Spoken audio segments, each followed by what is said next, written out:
El ser humano en su existencia transita entre diversos estados, muchas veces opuestos entre sí. Día a día vivimos nuevas experiencias, nos desenvolvemos en diferentes escenarios y desempeñamos distintos papeles. Todo esto incide en nuestro futuro.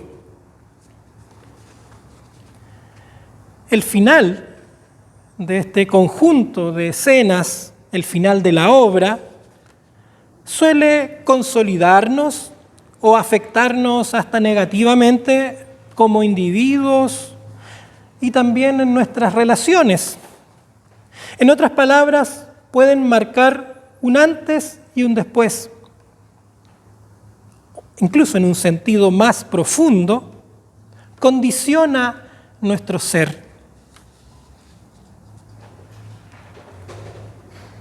Los verdes prados y las aguas tranquilas representan los más diversos lugares y momentos de la existencia.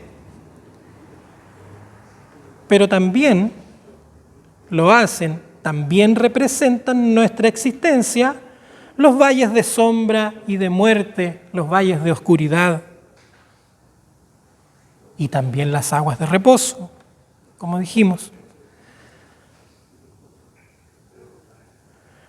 Gozo, tristeza, fortaleza, debilidad, miedo.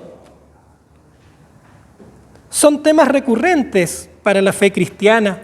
Si hiciéramos una lista tal vez de los temas centrales de las prédicas que hemos oído a través de todo este año eclesiástico, quizás uno de los conceptos clave, o varios de los conceptos clave serían estos.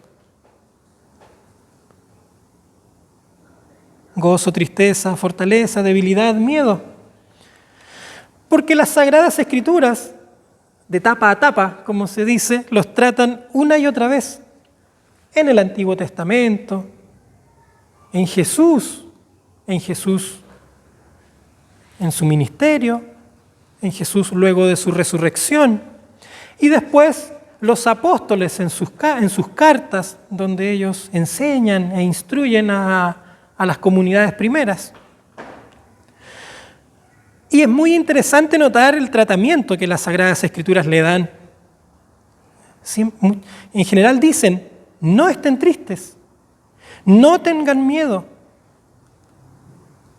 No porque sea algo en sí impropio del ser humano, todo lo contrario. No podemos escapar de la tristeza y de los miedos, aunque queramos, aunque nos mentalicemos, aunque vayamos a psicoterapia. Es imposible sacudirse de los momentos de tristeza, de debilidad. Y siempre la Escritura, después que dice no estén tristes, no tengan miedo, coloca un puente.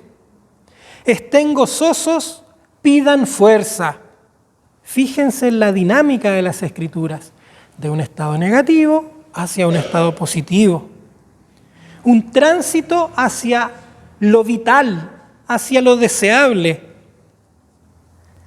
hacia el lugar donde hay que caminar. Esto no se trata de escapar de la realidad, mucho menos es una clave de autoayuda, una arenga, ni nada parecido. Es algo mucho más grande. Es una invitación a trascender, a ir hacia lo deseable en cuanto patrón de mi existencia, hacia lo que debería ser un ideal de hilo conductor de mi vida.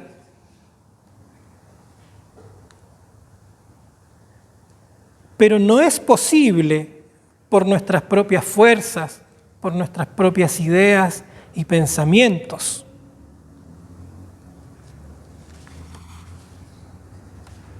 ¿Cuántas veces nos sumimos en el dolor, en la oscuridad y en la derrota luego de contemplar nuestra propia incapacidad, aún con las mejores intenciones. En lo personal soy testigo y tomo conciencia, y a veces hasta me da un poquito de rabia, porque por más que uno se esfuerce y vea que los demás se esfuerzan, parece que el mundo conspira contra lo que es bueno. Muchas veces lo que percibimos como bueno, como ideal, dura poco. ¡Qué fastidio! Y ahí en medio de todo eso estamos nosotros, aún creyendo, tal vez aún esforzándonos por un porvenir bendito.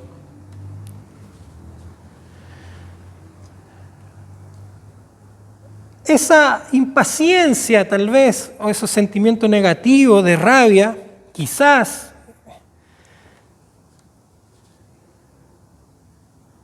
nos lleva a un reflejo, nos lleva hacia un final, nos lleva hacia una esquina donde hay un reflejo. Jesús. Y ese reflejo es un recordatorio.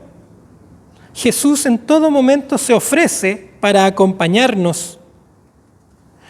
Y con toda su fuerza y con todo su resplandor, en el primero de estos momentos de la dinámica de la existencia humana, se ofrece para acompañarnos sobre todo cuando estamos en los escenarios de muerte.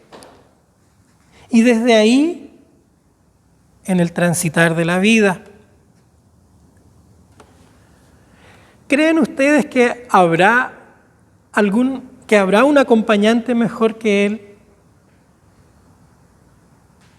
Yo creo que no lo hay. Nadie mejor para guiarnos, porque Él ya hizo el recorrido y llegó al final y venció y nos muestra ese camino para salir del laberinto oscuro que son los valles de sombra y de muerte. En concreto, la invitación es a dar el tono. Que la nota base de la sinfonía de nuestra vida sea nuestro Señor como pastor. Jesucristo quiere ser nuestro pastor. Y miren cómo es Él. Él no es un Señor inquisidor, menos es un Señor que nos mira de lejos. Todo lo contrario. Él quiere pastorearnos para que nada nos falte. Hoy, mañana y siempre. ¿Por qué no dejamos que nos pastoree?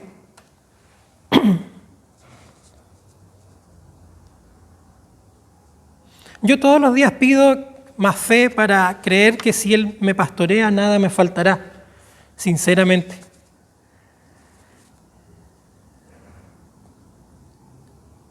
Porque como dice el salmista, con Jesús como pastor nada nos faltará y su bondad y su misericordia nos acompañarán cada día.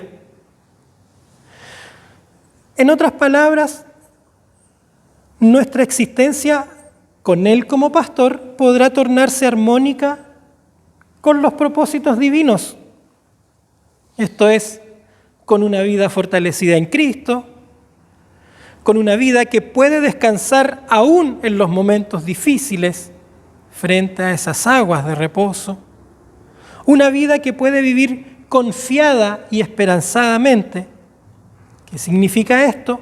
Sin dejarse gobernar, sin dejarse encadenar por las preocupaciones del día a día, sino enfrentándolas en paz y con la seguridad suficiente, como si ya estuviéramos viviendo en la morada que el Señor ha ido a preparar para nosotros. Hermanos y hermanas, Que el Señor sea nuestro pastor, que su vara nos infunda aliento, consuelo, esperanza.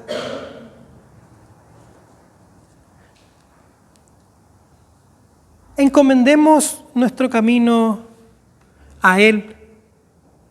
Pongamos sobre Él nuestras cargas, nuestras preocupaciones, nuestras penas, nuestros sinsabores, nuestros temores, nuestras oscuridades. Y dejemos que Él nos moldee, que Él haga como estime conveniente. Él ha prometido llevar nuestras cargas, Él ha prometido consuelo y ha prometido alumbrarnos. Por eso podemos confiar en Él.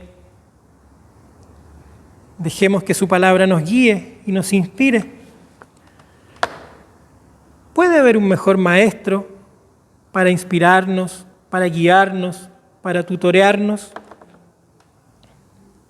No dejemos, hermanos y hermanas, de creer en esto y pidamos siempre más fe y fortaleza al Señor y abramos nuestra vida, nuestro corazón, nuestra voluntad para que Él sea nuestro pastor. Que el Señor bendiga en nosotros su palabra. Amén.